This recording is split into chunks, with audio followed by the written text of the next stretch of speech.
जन्नत में अपने माँ बाप से कैसे मुलाकात होगी, वो मंज़र कैसा होगा? जन्नत में किन किन रिश्तेदारों से मुलाकात होगी, ये जानना हर मुसलमान के लिए ज़रूरी है। जानकर आप हैरान रह जाएंगे। बिस्मिल्लाहिर्रहमानिर्रहीम। अस्सलाम वालेकुम मोअज़्ज़िज़ नाज़रीन। किसी भी इंसान के लिए दुनिया में सबसे ज़्यादा पाकीज़ा और मोहब्बत करने वाला रिश्ता इसके माँ बाप का है। इसके बाद इंसान के सगे बहन भाई और फिर दूसरे रिश्तेदार आते हैं। इस दुनिया में कायम ये रिश्ते किसी भी इंसान के लिए अवलीन तरजीह होते हैं, जबकि कुछ रिश्ते तो हमारी ज़िंदगी के लिए ऐसे अहम और लाजिम और हो जाते हैं कि इनके बगैर ज़िंदगी गुजारना नामुमकिन और महाल हो जाता है। मोहतरम नाज़रीन, जन्नत एक ऐसी शानदार और बेमिसाल जगह है जो अल्लाह अज़्ज़ व जल ने अपने ईमान वालों के लिए बनाई, और इसमें ऐसी नेमतें रखी हैं जो किसी आँख ने ना देखी, ना किसी कान ने ना सुनी और ना ही किसी दिल में इनका ख्याल आया। जन्नत के बारे में जो कुछ बयान किया जाता है वो सिर्फ़ समझाने के लिए नहीं होता है, वरना दुनिया का आला तरीन चीज़ का भी जन्नत की किसी नेमत से कोई मुकाबला नहीं है। लेकिन अब सवाल यह है कि इंसान की ना ख़त्म होने वाली ज़िंदगी में भी हमारे ये अहम और पाकीज़ा रिश्ते क्या हमारे साथ होंगे? यानी कि जन्नत में ये सवाल अक्सर हमारे ज़हनों में आता है कि इस दुनिया में हमारा सबसे अजीम रिश्ता यानी हमारे माँ बाप क्या जन्नत में भी हमारे साथ होगी, या हदीस की रोशनी में सवाल के जवाब तलाश करते हैं। हदीस में है कि जब कोई रूह अलीम में पहुँचती है तो वहाँ पर मौजूद रूहें इसे मिलने आती हैं और दुनिया में अपने रिश्तेदारों के बारे में मालूम करती हैं। इस तरह से जब कोई इंसान मरने के बाद अलईन से पहुँचता है तो इसके रिश्तेदार इसे ऐसे मिलते हैं जैसे किसी दूर दराज से आने वाले मुसाफिर से मुलाकात की जाती है, और दोनों आपस में मिलकर बहुत खुश होते हैं। इरशाद बारी ताला है, ऐ मेरे बंदे, आज तुम पर ना कोई खौफ तारी होगा, ना तुम गमगीन होगे। मेरे वो बंदे जो हमारी आयतों पर ईमान लाए थे और फरमाबरदार रहे थे, तुम भी और तुम्हारी बीवियाँ भी खुशी से चमकते चेहरों के साथ जन्नत में दाखिल हो जाओ। इनके आगे सोने के प्याले और गिलास गर्दिश करते ले जाएंगे, और इसे जन्नत में हर वो चीज़ होगी जिसके दिलों की ख्वाहिश होगी और जिसमें आंखों की लज्जत हासिल होगी। कहा जाएगा कि इस जन्नत में तुम हमेशा रहोगे। मोहतरम नाज़रीन, इन आयत से यह बात साबित होती है कि जन्नती मर्दों की बीवियाँ भी जन्नत में इनके साथ ही होंगी और एक साथ ही जन्नत में रहेंगी। वहाँ जन्नत में इन्हें हर वो चीज़ मुहैया की जाएगी जिसकी वो ख्वाहिश करेंगे। हज़रत अबू हुरैरा रज़ी अल्लाह ताला अन्हु से रवायत है कि रसूलुल्लाह करीम सल्लल्लाहु अलैहि वसल्लम ने इरशाद फरमाया कि जिस वक्त कोई मोमिन बंदा मरने के करीब होता है तो रहमत के फरिश्ते सफ़ेद रेशमी कपड़ा लेकर आते हैं और रूह से कहते हैं कि निकल जाओ, और अल्लाह तुझसे रज़ामंद है। तो अल्लाह ताला की रहमत की जानिब से, इसकी रिज़्क़ की जानिब से, अपने परवरदिगार की जानिब से जो अज़ाबनाक नहीं है, वो फिर रूह इस तरह मुअत्तर हालात में निकल जाती है जिस तरह से उम्दा खुशबूदार मुश्क और फरिश्ते हाथ पर इसे उठाए हुए आसमान के दरवाज़े पे ले जाते हैं। तो आसमान वाले फरिश्ते कहते हैं क्या उम्दा खुशबू है जो कि ज़मीन से आई है। फिर इसको कोई अहले ईमान की रूह के पास लाते हैं तो वो रूह खुश होती है, और ये खुशी इस खुशी से भी ज़्यादा होती है जो किसी बिछड़े हुए की आमद से इंसान को मैसर आती है। फिर वो पहले से मौजूद मोमिनीन इसे नए आने वाले से दरियाफ़्त करते हैं कि फ़लाँ आदमी ने क्या किया और फ़लाँ आदमी का क्या हुआ, यानी जिस शख्स को दुनिया में छोड़ कर गए थे अब वो किस तरह के कामों में मशगूल है। फिर इन्हीं में से चंद अरूही आपस में एक दूसरे से कहती हैं कि अभी ठहर जाओ, इसे छोड़ दो क्योंकि ये दुनिया के गम में मुब्तला था। ये रूह पूछती है कि क्या वो शख्स अभी तुम लोगों के पास नहीं पहुँचा, तो वो तो कब का मुड़ चुका था। इस पर वो रूहें कहती हैं कि फिर तो वो जहन्नुम में गया होगा। मोहतरम नाज़रीन, प्यारे नबी हज़रत मोहम्मद सल्लल्लाहु अलैहि वसल्लम ने फरमाया कि तुम्हारे अमाल तुम्हारे इन रिश्तेदारों और ख़ानदान वालों के सामने जो आखिरत यानी आलम बज़र्ग में है पेश किए जाते हैं। अगर नेक अमल होंगे तो वो खुश होते हैं और कहते हैं कि अल्लाह आपका फ़ज़ल और रहमत है, बस अपनी ये नेमत इस पर पूरी कीजिए और इस पर इसकी मौत दीजिए। इस तरह इन पर गुनाहगार शख्स का अमल भी पेश होता है तो वो कहते हैं कि अल्लाह इसके दिल पर नेकी डाल दे जो तेरी रज़ा और कुर्ब का सबब हो जाए। मुख्तलिफ़ रवायात से मालूम होता है कि जन्नत में मुख्तलिफ़ रिश्तेदार एक दूसरे को पहचानते होंगे और एक दूसरे से मिलते जुलते रहेंगे, और इनमें से बाज़ को एक साथ रखा जाएगा। सूरह तौर के आयत नंबर 21 में अल्लाह सुब्हानहू व तआला का फरमान है कि जो लोग ईमान लाए और इनकी पैरवी की तो इनकी औलाद को हम इन्हीं के साथ शामिल कर देंगे और इन्हीं के अमल में से किसी चीज़ की कमी नहीं करेंगे।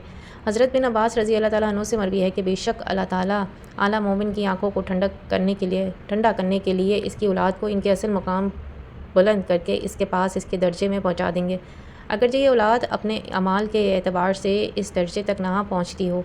फिर आप सल्लल्लाहु अलैहि वसल्लम ने आयत तिलावत फरमाई, जो लोग ईमान लाएँ और इनकी औलाद ने भी ईमान में इनकी पैरवी की। इससे मालूम होता है कि इंसानों की औलाद को इसकी ख्वाहिश के मुताबिक इनके साथ ही रखा जाएगा। जो लोग जन्नत में जाएंगे तो यकीनन ये वो लोग होंगे जिन्होंने इस दुनिया में नेक अमाल किए होंगे, जबकि ऐसे लोग भी होंगे जिन्होंने गुनाह किए होंगे लेकिन अपने गुनाहों पर शर्मिंदा होकर इस दुनिया में ही अल्लाह से माफ़ी मांग ली होगी, का दिल से तौबा इस्तग़फ़ार कर लिया होगा, तो अल्लाह ताला इनको माफ़ फरमा कर जन्नत में दाखिल करेगा, जहाँ अल्लाह अज़्ज़ व जल इनकी हर ख्वाहिश पूरी फरमा देगा। और यकीनन इसकी ख्वाहिश में से एक ख्वाहिश ये भी होगी कि दुनिया में इसे जो भी गुनाह सरज़द हो चुके हैं या कोई गुनाह वाले अमाल इनने किए हैं तो इससे वो तमाम अमाल भला दिए जाएंगे, بھلا دیے جائیں گے، کیونکہ جنت امن اور سکون کی جگہ ہوگی اور منفی خیالات اور غم و غصے کی کوئی گنجائش نہ ہوگی، اور ایک مومن جنتی کے لیے ہر طرف خوشحالی ہی خوشحالی ہوگی، جیسے کہ سورہ بقرہ کی آیت نمبر 50 میں ارشاد باری تعالیٰ ہے، اور جو لوگ ایمان لائے نیک عمل کرتے رہے ان کو خوشخبری سنا دو کہ ان کے لیے جنت کے باغ ہیں، جنت کے نیچے نہریں بہہ رہی ہیں، جب انہیں ان میں سے کسی قسم کا میوہ کھانے کو دیا جائے تو کہیں گے کہ یہ تو وہی ہے جو ہم کو پہلے بتایا گیا تھا، اور انہیں ایک دوسرے کی ہم شکل میوے دیے جائیں گے، اور وہاں ان کے لیے پاک بیویاں ہوں گی اور وہ جنت میں ہمیشہ رہیں گی۔ محترم ناظرین، ایک اور حدیث میں ہے کہ رسول اللہ صلی اللہ علیہ وآلہ وسلم نے فرمایا کہ جب اہل جنت جنت میں داخل ہوں گے اور ان میں سے کسی کو اپنے بھائیوں اور رشتہ داروں سے ملنے کی خواہش ہوگی تو اس کا بستر اسے اڑا کر ان کے بستروں کے برابر پہنچا دیا جائے گا، اور پھر دونوں تکیے لگا کر دنیا میں گزرے ہوئے دنوں کے بارے میں باتیں کرنے لگیں گے۔ ان میں سے ایک اپنے ساتھی سے کہے گا کہ اے فلاں، تمہیں یاد ہے کہ اللہ نے فلاں دن فلاں جگہ ہماری مغفرت فرمائی تھی؟ اسی طرح ہم نے اللہ سے دعا کی تھی کہ اللہ نے ہمیں مغفرت کا پروانہ عطا فرما دیا۔ رسول کریم صلی اللہ علیہ وآلہ وسلم کے مزاج مبارک کے بارے میں متعدد حدیث میں مبارک میں بیان کیا گیا کہ آپ صلی اللہ علیہ وآلہ وسلم کو اور انتہائی شگفتہ مزاج تھے اور نرمی اور محبت سے مسکرا کر بات کیا کرتے تھے، تاہم کئی بار آپ صلی اللہ علیہ وآلہ وسلم کا بھائی دل میں بھی ہوتے تھے، مگر یہ اس وقت ہوتا تھا جب آپ صلی اللہ علیہ وآلہ وسلم ہم سے آخرت کے حالات بیان فرما رہے ہوتے تھے۔ امام عسقلانی فرماتے ہیں، یہ کہا گیا ہے کہ آپ صلی اللہ علیہ وآلہ وسلم صرف آخرت کے امور میں ہنسا کرتے تھے، اگر کوئی معاملہ دنیا سے متعلق ہوتا تو اس پر آپ صلی اللہ علیہ وآلہ وسلم صرف تبسم فرمایا کرتے تھے۔ آپ صلی اللہ علیہ وآلہ وسلم نے ایک بار صحابہ کرام کو یہ آگاہ کیا کہ روز محشر جب کسی کو جہنم سے نکال کر جنت میں بھیجا جائے گا تو اس کی حالت کیا ہوگی؟ اس پر آپ صلی اللہ علیہ وآلہ وسلم نے ہنس کر واقعے کا حوال بیان کیا۔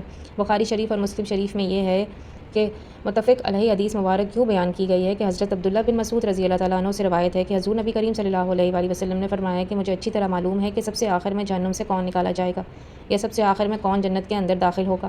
یہ آدمی اپنے جسم کو گھسیٹتا ہوا جہنم سے باہر نکالے گا، چنانچہ اللہ تعالیٰ اسے فرمائے گا کہ جا دوزخ سے نکل جائے گا، تو پھر وہ دوزخ کی طرف پلٹ کر دیکھے گا اور دوزخ سے منتخب ہو کر کہے گا کہ بڑی بابرکت ہے وہ ذات جس نے مجھے تجھ سے نجات دی، اور اللہ تعالیٰ نے مجھے وہ نعمت عطا فرمائی کہ اولین کو آخرین میں سے کسی کو بھی وہ نعمت عطا نہیں فرمائی۔ پھر اس کے لیے ایک درخت بلند کیا جائے گا، وہ آدمی کہے گا کہ اے میرے پروردگار، مجھے اس درخت کے قریب کر دیجیے تاکہ میں اس کے سائے کو حاصل کر سکوں اور اس کے پھلوں سے پانی پی سکوں۔ اللہ تعالیٰ فرمائیں گے اے ابن آدم، اگر میں تجھے یہ دے دوں تو پھر اس کے علاوہ اور کچھ تو نہیں مانگے گا؟ تو وہ عرض کرے گا کہ نہیں اے میرے پروردگار، اللہ تعالیٰ اس سے اس کے علاوہ اور نہ مانگنے کا معاہدہ فرمائیں گے، اور اللہ تعالیٰ اس کا عرض قبول فرمائیں گے، کیونکہ وہ جنت کی ایسی ایسی نعمتیں دیکھ چکا ہوگا کہ جس پر اسے صبر نہ ہوگا۔ اللہ تعالیٰ اسے اس کی درخت کے قریب کر دیں گے اور اس کے سائے میں آرام کرے گا اور اس کے پھلوں سے پانی پیے کر پیاس بجھائے گا۔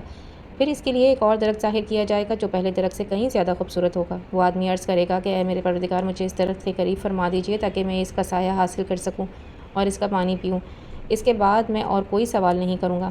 اللہ فرمائیں گے اے ابن آدم، کیا تو نے مجھ سے وعدہ نہیں کیا تھا کہ تو مجھ سے اور کوئی سوال نہیں کرے گا، اور اب اگر تجھے اس درخت کے قریب پہنچا دیا گیا ہے پھر تو سوال کرے گا؟ اللہ تعالیٰ پھر اس سے اس بات کا وعدہ لیں گے کہ وہ اور کوئی سوال نہیں کرے گا، تاہم اللہ تعالیٰ کے علم میں وہ معذور ہوگا کیونکہ وہ ایسی ایسی نعمتیں دیکھے گا کہ جس پر وہ صبر نہ کر سکے گا۔ پھر اللہ تعالیٰ اس کو درخت کے قریب کر دیں گے، وہ اس کے سائے میں آرام کرے گا اور اس کا پانی پیے گا۔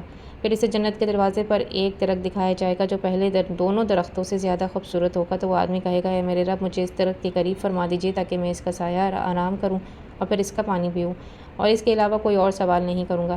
پھر اللہ تعالیٰ اس آدمی سے فرمائیں گے اے ابن آدم، کیا تو نے مجھ سے یہ وعدہ نہیں کیا تھا کہ تو اس کے بعد اور کوئی سوال نہیں کرے گا؟ وہ عرض کرے گا کہ ہاں اے میرے پروردگار، اب میں اس کے بعد اس کے علاوہ اور کوئی سوال نہیں کروں گا۔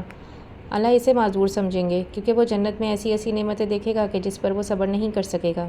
پھر اللہ تعالیٰ اسے درخت کے قریب کر دیں گے۔ جب وہ اس درخت کے قریب پہنچے گا تو جنت والوں سے آوازیں سنے گا، تو وہ پھر عرض کرے گا کہ اے میرے رب، مجھے اس میں داخل کر دے۔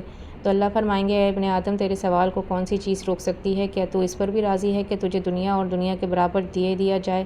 اور وہ کہے گا اے میرے رب، اس رب العالمین تو مجھ سے مذاق کرتا ہے۔ یہ حدیث بیان کر حضرت عبداللہ رضی اللہ تعالیٰ ہنس پڑے اور لوگوں سے فرمایا کہ تم مجھ سے کیوں نہیں پوچھتے کہ میں کیوں ہنسا؟ لوگوں نے کہا کہ آپ کس وجہ سے ہنسے؟ فرمایا یا رسول اللہ صلی اللہ علیہ وآلہ وسلم اس طرح ہنسے تھے، فرمایا کہ اللہ رب العالمین کے ہنسنے کی وجہ سے۔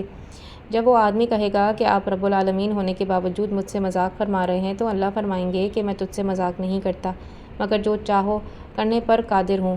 ناظرین، ویڈیو اچھی لگی ہو تو ویڈیو کو لائک ضرور کریں اور کمنٹ باکس میں اللہ تعالیٰ کے خوبصورت 99 ناموں میں سے ایک نام ضرور ٹائپ کرتے جائیے گا۔